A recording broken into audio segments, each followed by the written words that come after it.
Welcome to the Week 9 wrap-up show. I'm Smitty from the Fantasy Football Show. Defenders, A.J. Brown. Derrick Henry, here's your buy low of the week.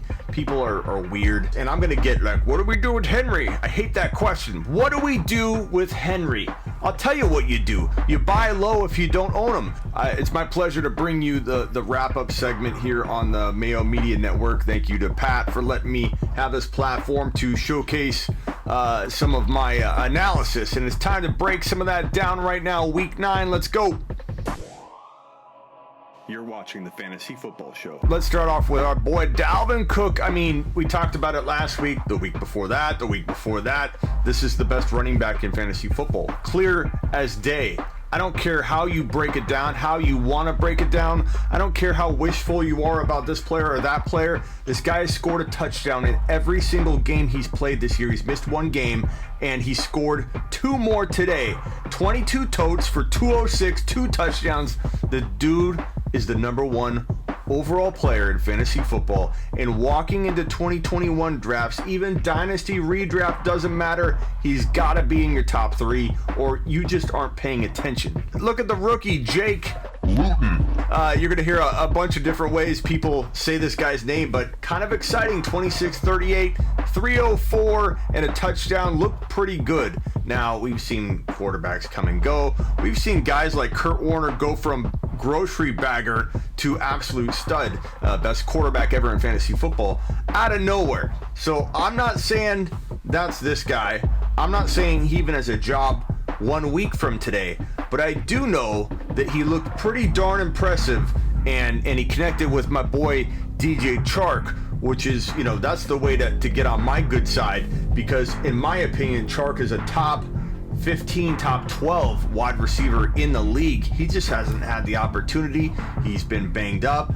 Chark caught 7 of 12 for 146 and a touchdown, showing that he is a top 12 wide receiver in the making. He just needs the consistent quarterback play. Maybe it's Jake, maybe it's not, but I am hopeful that Chark can continue this momentum into the rest of the year and be a high-end wide receiver 2 that people have been hanging on to as a wide receiver 3. Value written all over this one. What to do with Jonathan Taylor. Got a touchdown, but still only rushed the ball 6 times. He's in a rotation. We don't even know what's going on. I like buying low if he's like a throw-in. Past that, I don't know that I acquire him in a 1-for-1. He's got to be that throw-in player. This is a wide receiver 1. You're looking at Diggs, 9 of 12, 118 yards. He's Josh Allen's favorite target, and he's going to continue to feed him.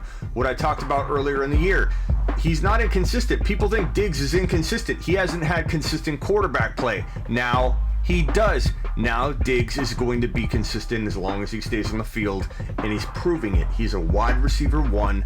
Don't trade him unless you're selling him super high. I'll trade anybody on the high, because I'm in the business of buying low, selling high all the time, accumulating players that are down on their value that I believe will bounce back, and selling high end guys when you can sell them at like career highs. But if you can't sell him ultra high, don't sell Diggs at all. I love Diggs moving forward, and it's because of this guy right here. Josh Allen, 31 of 38, looking magical in week 9, 415, 3 TDs. I've been pushing buy low on Allen and Lamar for weeks now, and I've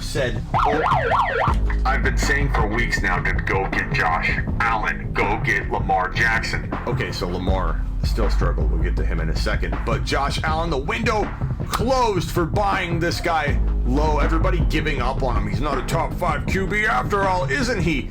Wrong. Negatory. The dude is going to get better. People talking about his accuracy. Oh, he'll never be an accurate quarterback. I heard that about Kevin Durant never being a good shooter. Peyton Manning will never be accurate. People say this stuff all the time. It's noise. It's garbage. Allen will get better. Arguably the first or second strongest arm in the NFL. There's a lot to work with here. A good offense, potent offense. Diggs, Zach Moss for the future. He will get better. DK Metcalf talking about getting better. This guy's getting better by the minute. 7 of 9 targets he pulled in, 108 and a touchdown. The dude, if you're drafting right now moving forward, like, hey, let's start a fantasy league week 10 on, Smitty.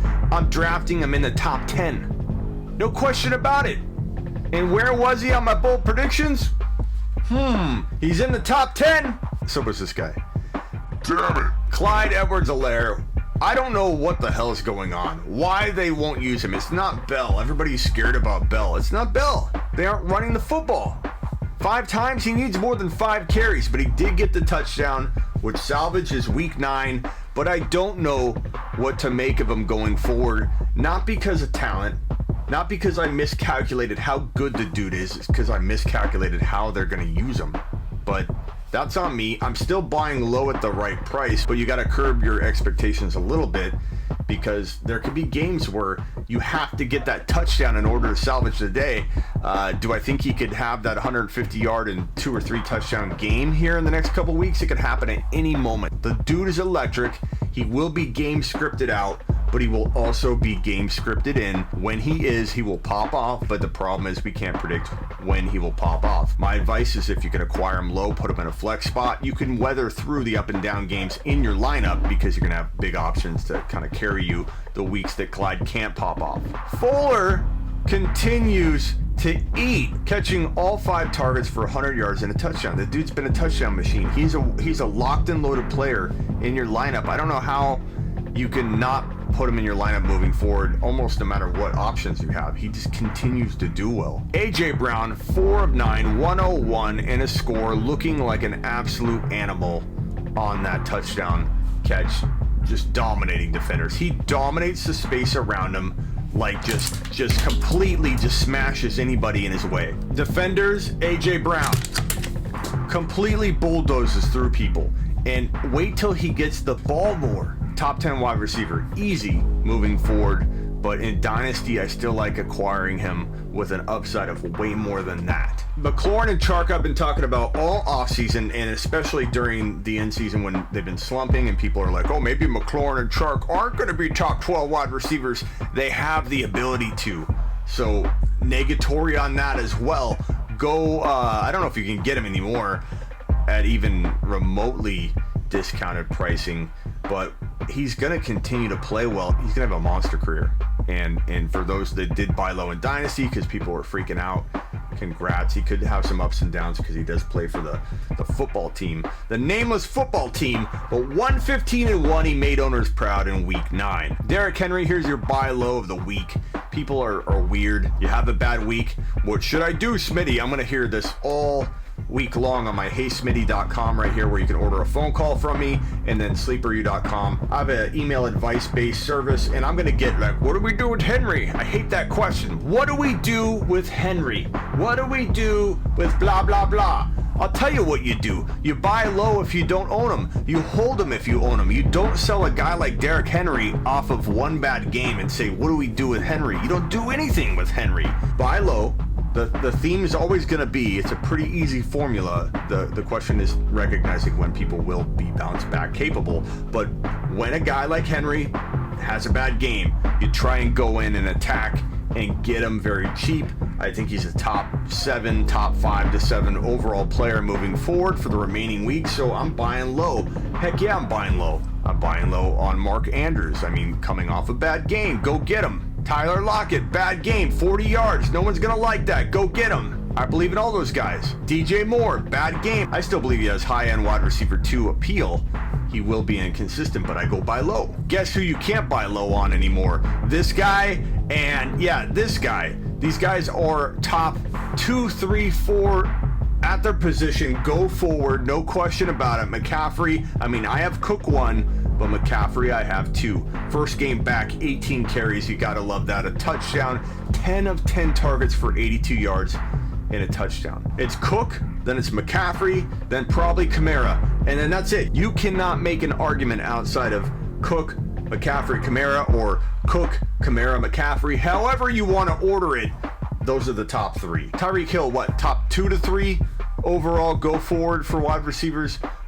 You can make that argument. Subscribe if you're new to my content. Get on over to smitty1.com. Thank you for watching me here on the Mayo Media Network every Sunday. Thank you, Pat Mayo, for letting me have this platform here to display my stuff. And get ready for all of Pat Mayo's Week 9 reactions and Week 10 preparations here on the Mayo Media Network. He's coming up. You're watching the Fantasy Football Show.